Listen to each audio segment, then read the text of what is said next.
سورہ مائدہ کی آیت نمبر 78 ہے۔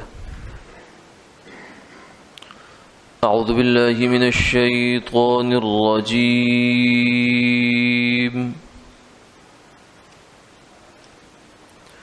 بسم اللہ الرحمن الرحیم۔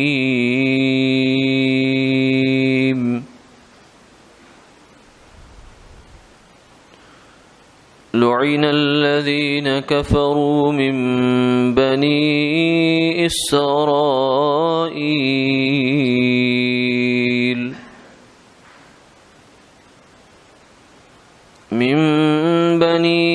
إسرائيل على لسان داود وعيسى بن مريم ذلك بما عصوا وكانوا يعتدون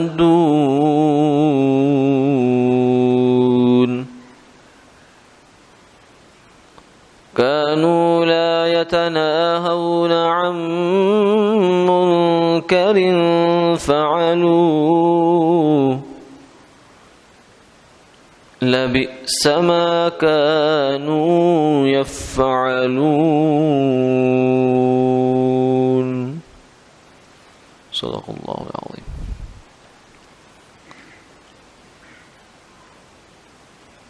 ملعون ہوئے وہ لوگ جنہوں نے کفر کیا بنی اسرائیل میں سے، داؤد علیہ السلام اور عیسیٰ علیہ السلام جو کہ بیٹے ہیں مریم کے، ان کی زبان سے۔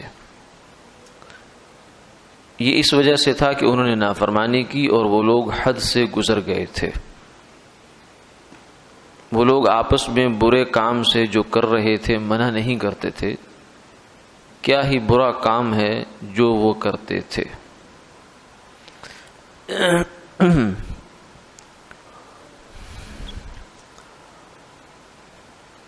گزشتہ آیات سے یہود اور نصارہ دونوں کے بارے میں ان کے منفی رویے کی سابقہ تاریخ بیان کی جا رہی ہے کہ یہ جو کچھ کر رہے ہیں یہ آج سے نہیں ہے، بلکہ یہ ان کی صدیوں پرانی روایت ہے۔ اسی کے ضمن میں آج کی آیت بھی ہے جس میں فرمایا کہ یہ لوگ نہ صرف یہ کہ نافرمان رہے ہیں بلکہ اللہ کے جلیل القدر پیغمبروں کی زبان سے ان پر لعنت ہوئی ہے، جن میں سے دو نبیوں کا نام لے کر بتایا گیا، ایک داؤد علیہ السلام اور ایک حضرت عیسیٰ ابن مریم علیہ السلام۔ ان دونوں نبیوں نے ان پر لعنت کی ہے۔ ان دونوں نے جب ان لوگوں نے مخالفت کی، حضرت داؤد کی بھی مخالفت کی،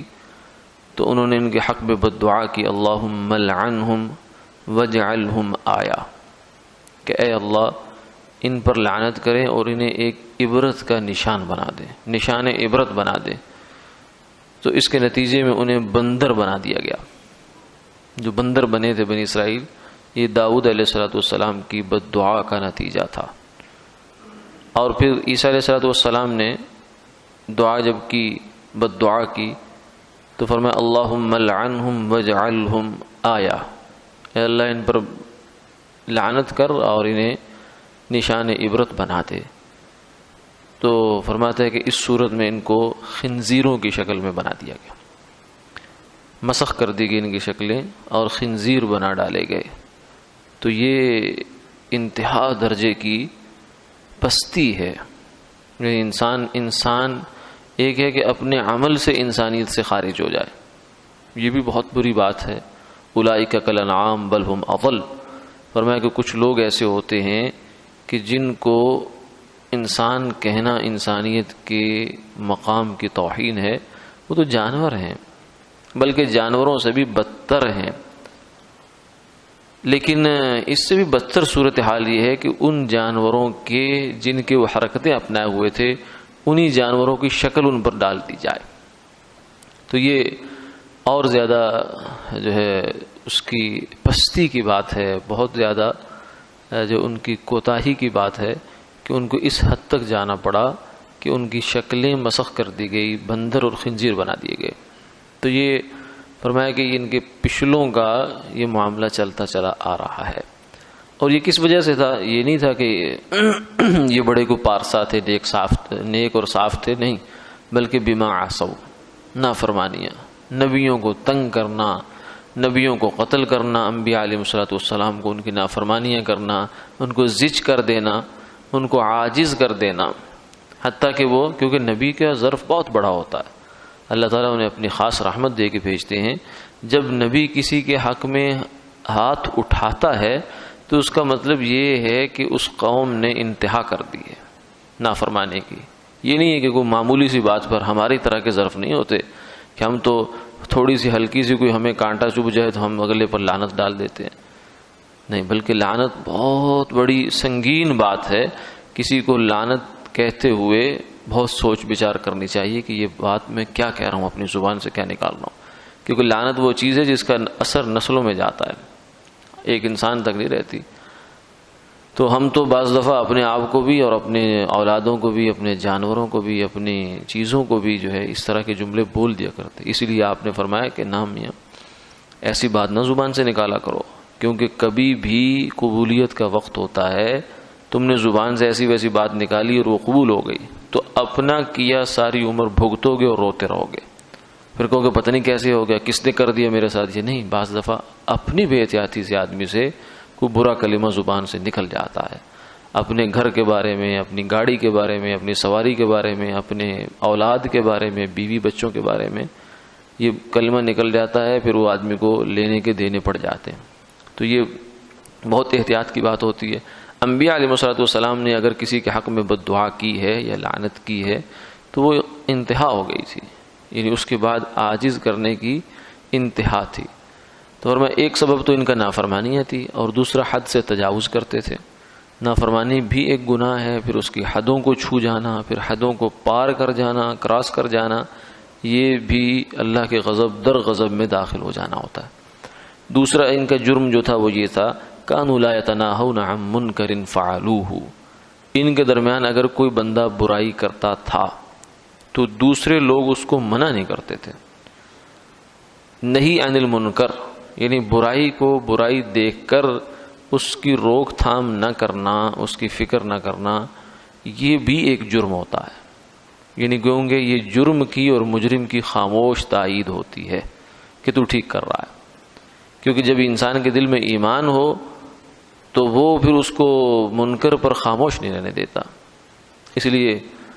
سرکار دو عالم صلی اللہ علیہ وسلم نے فرمایا، من رأى منکم منکرا فلیغیرہ بیدہ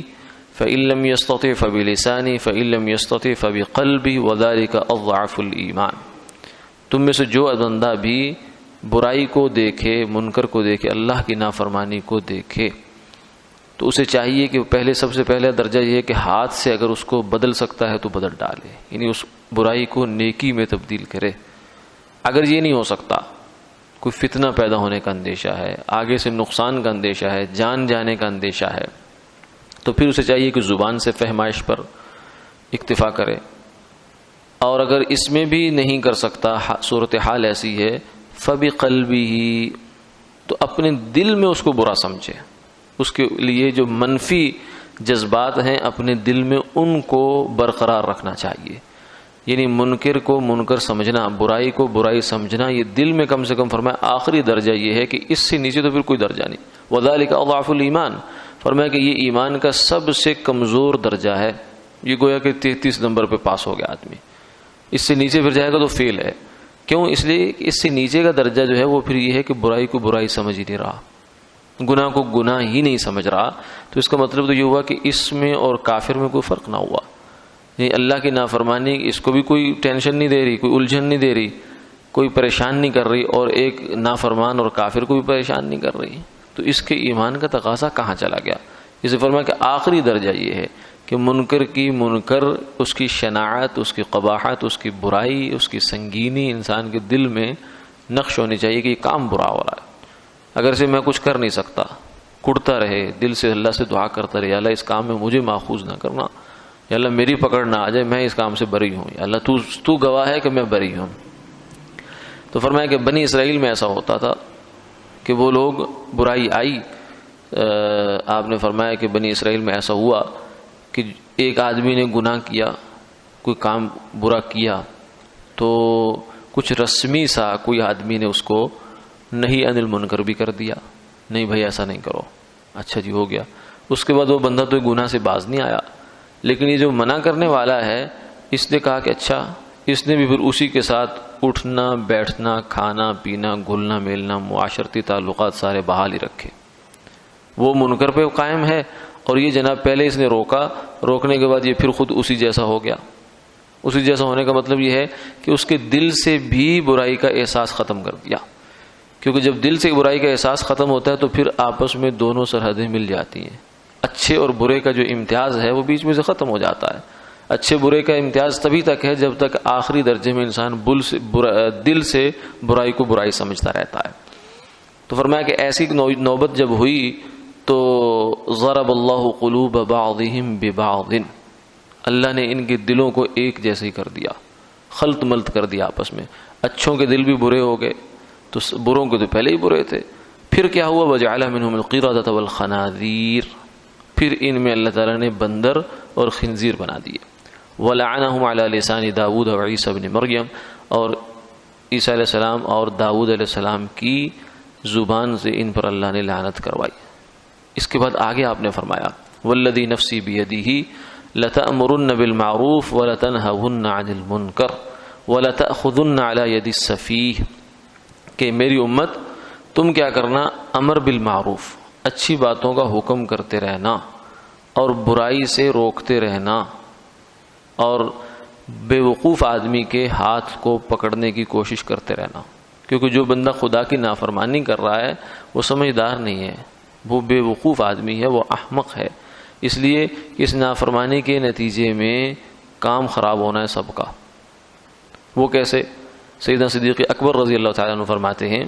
کہ میں نے حضور صلی اللہ علیہ وسلم سے یہ ارشاد سنا ہے، آپ نے فرمایا ان الناس اذا رأوا الظالم فلم يأخذوا على يديه اوشك ان يعمهم الله بالعذاب، جب لوگ کسی ظالم کو دیکھتے ہیں کہ وہ نافرمانی کر رہا ہے، اللہ کی گناہ کر رہا ہے، لیکن اس کا ہاتھ نہیں پکڑتے، قریب ان قریب اللہ سب کو عذاب میں پکڑیں گے۔ تو یہ وہ بے وقوف آدمی جو ہے، ایک آدمی بے وقوفی کر رہا ہے، جو یکے از قوم بے دانشی کرت، جب کسی قوم سے ایک احمق آدمی بے وقوف آدمی بے وقوفی کرتا ہے تو پکڑ میں تو سارے آتے ہیں، لپیٹ میں تو سب آ جاتے ہیں۔ تو اس لیے اس کو مثال سے بھی آپ نے سمجھایا، فرمایا کہ اگر تم مسافر جو ہیں کسی کشتی میں 2 منزلہ کشتی ہے، اس میں سفر کر رہے ہیں، اور اوپر کی منزل میں پانی ہے صاف پینے کا، نیچے کی منزل والوں کو بار بار اوپر جانا پڑتا ہے، وہ سوچیں کہ ہمیں بار بار اوپر جانا پڑتا ہے تو یہ بڑا مشکل کام ہے، ہم کیا کرتے ہیں، ایک نیچے سوراخ کرتے ہیں کشتی کے اندر سے، یہیں سے پانی لے کر صاف کر کے استعمال کر لیا کریں گے۔ تو اوپر والی منزل والوں کو روکنا چاہیے یا ان کو رہنا چاہیے؟ نہیں نہیں نہیں، بس ٹھیک ہے جی، تو اپنی نبیڑتے نو ہور نال کی، گٹھڑی سنبھالتے نو چور نال کی، یعنی آدمی بس اپنا کرے، دوسرا کیا کر رہا ہے کیا نہیں کر رہا اس کی فکر نہیں ہونی چاہیے۔ یہ ایک سٹائل ہے اس زمانے کا، جو ہے نا، اس کو کہتے ہیں لبرلزم،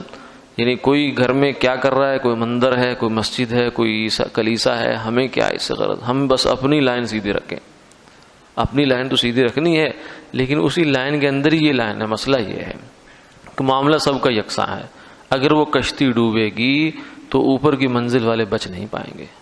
اسی لیے آپ صلی اللہ علیہ وسلم فرمائے اوشک ان یعمہم اللہ بالعذاب، یہ عذاب سب پہ آئے گا۔ سیدہ عائشہ رضی اللہ تعالیٰ عنہ فرماتی ہیں کہ میں نے عرض کیا یا رسول اللہ، اگر کسی قوم میں کچھ لوگ نافرمانی کر رہے ہوں اور باقی لوگ سیدھے راستے پہ چل رہے ہوں، اگر عذاب آئے ان نافرمانوں پر تو نیک لوگ بچ جائیں گے؟ فرمایا نہ،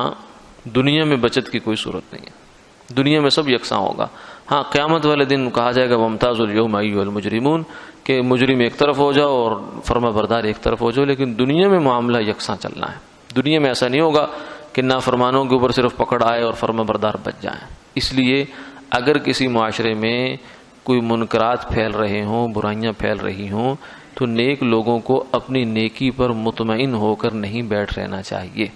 اس لیے کہ ان کی نیکی دنیا میں نہیں کام آئے گی، ان کے آخرت میں تو کام آئے گی ثواب کی وجہ سے، لیکن دنیا میں جو اثرات ہوتے ہیں گناہ کے، وہ گناہ کے اثرات ان کو پہنچیں گے۔ اگر کسی گھر میں نافرمان بے نماز آدمی ہے، نماز نہیں پڑھ رہا، زنا کار ہے، یا کوئی اور ایسی ویسی حرکت میں مبتلا ہے، تو اس کی وجہ سے جو نحوست ہے وہ بے نمازی کے اوپر بھی پڑتی ہے۔